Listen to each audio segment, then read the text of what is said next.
자, 보시면요. 우리 안 변하는 운동은 알자임을 안 받아서 안 변해. 그런데 변하는 운동은 알자임을 받았다며. 그러면 알자임을 받아서 뭔가가 바뀔 때, 자, 바뀌는 종류. 첫 번째, 뭐가 바뀔 수 있니? 방향만 바뀔 수 있죠. 두 번째, 빠르기만 바뀌게 할 수 있죠. 세 번째, 방향과 빠르기를 동시에 바뀌게 할 수도 있어. 어떻게 하면 힘을 줬는데 방향만 바뀌게 할 수 있어? 어떻게 하면 힘을 줬는데 빠르기만 바뀌게 할 수 있어? 이거 뭘로 조절해? 무슨 가? 발사가 운동 방향과 방향 그렇죠. 과학은요, 통제력이 있어야 과학적인 거거든요. 그러니까 내가 어떤 물체가 오른쪽으로 2의 빠르기로 가고 있는 어떤 물체가 있는데 이 상태에서 이 물체를 빠르기만 바뀌게 하기도 해야 되고요. 방향만 바뀌게 할 수 있어야 되고요. 빠르기와 방향을 다 바뀌게 통제할 수 있어야 됩니다. 그게 과학기술이라고. 되겠어? 그럼 도대체 뭘로 이걸 통제할 수 있냐? 그건 딱 하나입니다. 물체의 운동 방향과 힘의 방향 사이의 관계를 조정하면 돼요. 됐어? 그냥 각도요라고 얘기하시면 안 돼요. 누구와 누구 사이의 관계라고 얘기하셔야 돼요. 되겠어? 운동 방향과 힘의 방향 사이의 관계에 의해서 변하는 게 조절된다. 그 중에서 빠르기만 바뀌게 하려면 운동 방향과 힘의 방향이 뭐 하면 되니? 나란하면 돼. 술 처먹었어? 물체가 가는 방향과 같은 방향으로 힘을 주던 반대 방향으로 힘을 주던 그래서 운동 방향과 나란한 방향으로 힘을 줘야만 빠르기만 바뀌게 할 수 있어요. 그러면 어떻게 힘을 주면 방향만 바뀌게 할 수 있니? 운동 방향과 힘의 방향이 수직하면 그래요. 그러니까 여러분들 애초에 말할 때 풀센텐스로 얘기하셔야 돼요. 그래야 면접 보러 갔을 때 그냥 수직이요. 이렇게는 안 나오고요. 운동 방향과 힘의 방향이 수직할 때 라고 얘기가 나와요. 되겠어? 네. 자, 그러면 한꺼번에 방향과 빠르기를 다 바뀌게 하려면 수직한 방향과의 힘과 나란한 방향의 힘이 동시에 작용해야 되잖아. 그러니까 무슨 방향으로 힘이 작용하면 되니? 비스듬한 방향.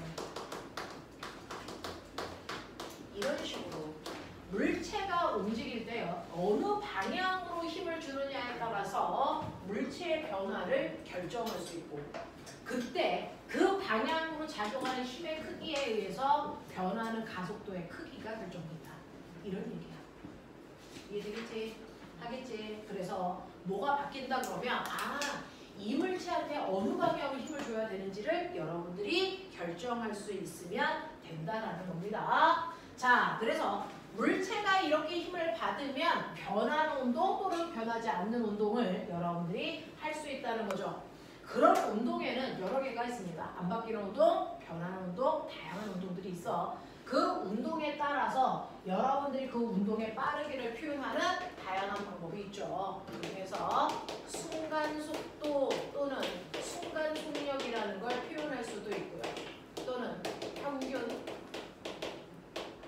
속도 또는 평균 속력이라는 것도 얘기할 수 있고요. 또 뭐 얘기할 수 있지? 우리가 속도에는 세 가지가 있어요.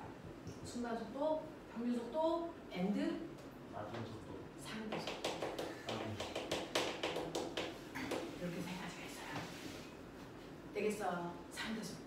우리 인간의 인지는 상대 속도를 인지합니다. 실제 속도를 인지 못하고 상대 속도를 인지해요.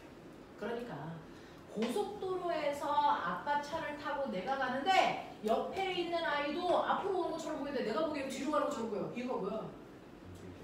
네, 아빠 자동차보다 느려서 뒤로 가는 것처럼 보이지 실제로 뒤로 가는 게 아니라는 거야. 그럼 꼬맹아 해보자. 자, 내가 손에 공을 잡고 있어. 그래서 얘를 던질 거야. 그래서 20의 속력을 던졌어. 이게 어떻게 돼? 20의 속력을 던지면 그때부터는 내 힘은 받아 안 받아? 안 받아. 그죠? 내기문 떠났고 얘는 20의 속력으로 던졌어. 그러면 내 손을 떠나는 순간 얘는 바로 내려가니? 바로 내려가? 아니야? 그럼 어떻게 돼? 속도가 0이 될 때까지 무조건 갔다가 속도가 0이 돼야 방향 바꾸죠. 그렇게 얘기하셨습니다. 자, 열기구. 열기구에 사람이 이렇게 손에 공을 잡고 열기구가 올라가고 있습니다. 10에 빠르게. 그랬다가 이 사람이 가지고 있던 손만 치웁니다. 이 공 어떻게 될까요? 이 공 어떻게 됩니까? 올라가니 내려가니 올라가니 내려가니 예, 올라갑니다. 열기구를 타고 있다가 손을 놓는다는 건 사실은 이 물체는 열기구가 10의 빠르기로 가고 있으면 거기에 타고 있는 사람도 얼마의 빠르기? 10의 빠르기로 올라가고 있고요. 손에 잡고 있던 공도 얼마의 빠르기로 가고 있었던 거야? 10의 빠르기로 가고 있었던 거야. 그랬다가 손을 놓는 순간 얘는 이 순간 10의 빠르기로 공을 던진 것과 같은 힘으로 나타나는 거야. 그러니까 바로 내려갈 수 있는 힘이 없어요. 속도가 얼마가 될 때까지? 0이 될 때까지 올라갔다가 떨어지는 건 누가 봐야 이렇게 보이니? 어떤 사람이 보면 공이 올라갔다 떨어지는 걸 볼 수 있니? 바닥에 있는 사람이 보면 공이 올라갔다 떨어지는 게 실제로 보이죠? 근데 열기구에 탄 사람이 보면 어떻게 보일까요? 그냥 잘막하는 것처럼 보여요. 떨어지는 것처럼 보여요. 왜일까요? 같은 고속도로를 달리고 있는 자동차처럼. 그래서 이 사람은 열기구에 타고 있으니까 계속 10이라는 빠르기로 일정하게 가겠죠. 근데 저 공은 10에서부터 속력이 점점 뭐해지니? 줄어들죠. 그러니까 이 사람이 보기에는 자기보다 속력이 느리기 때문에 얘는 공이 올라가고 올라가는 게 아니고 뭐 한 것처럼 보인다? 내려가는 것처럼 보인다. 그래서 그러면 이 공이 지금부터 손을 놓자마자 바닥에 닿을 때까지 6초가 있다. 그러면 이 열기구의 높이가 얼마일까? 최초에 그래서 손을 놓는 그 순간의 열기구의 높이는 얼마였을까?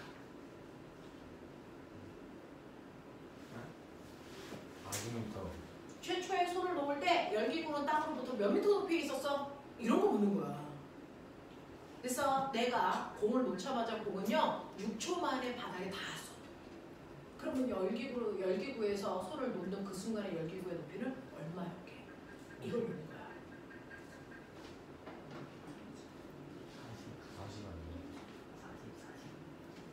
그럼 보세요. 맨 처음에 공의 속력 얼마? 10. 그때 공은 속력이 얼마 될 때까지 올라가야 돼? 0 될 때까지 올라가야 돼? 몇 초 걸려? 1초. 그러면 1초 동안 올라갔으니까 다시 그 자리로 내려오는데 몇 초 걸리니? 1초 걸려.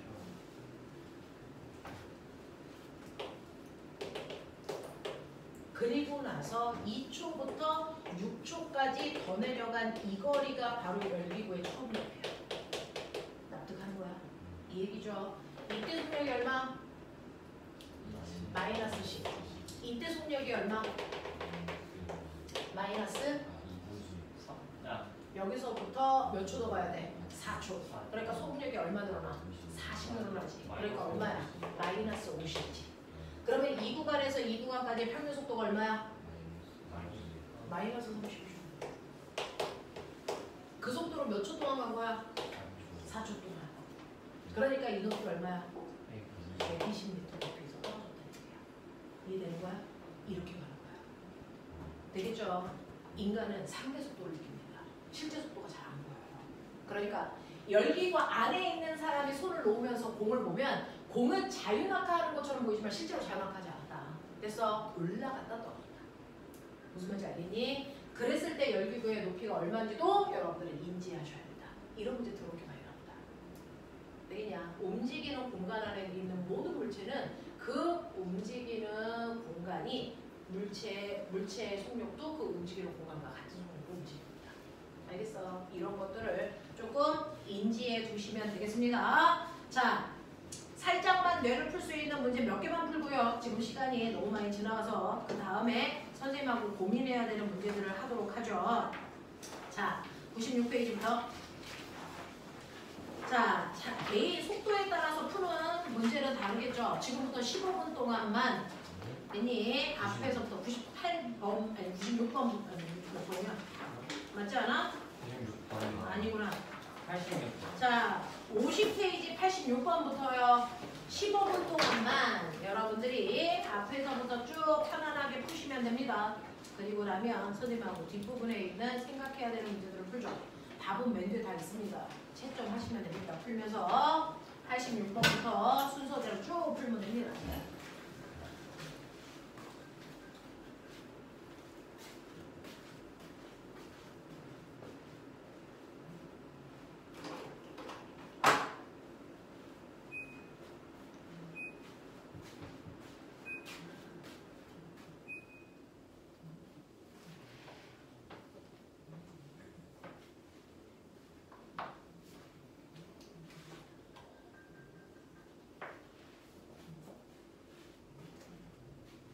채점도 해가시면서 푸시고요. 모르는 거 조용히 손들면 제가 가고요.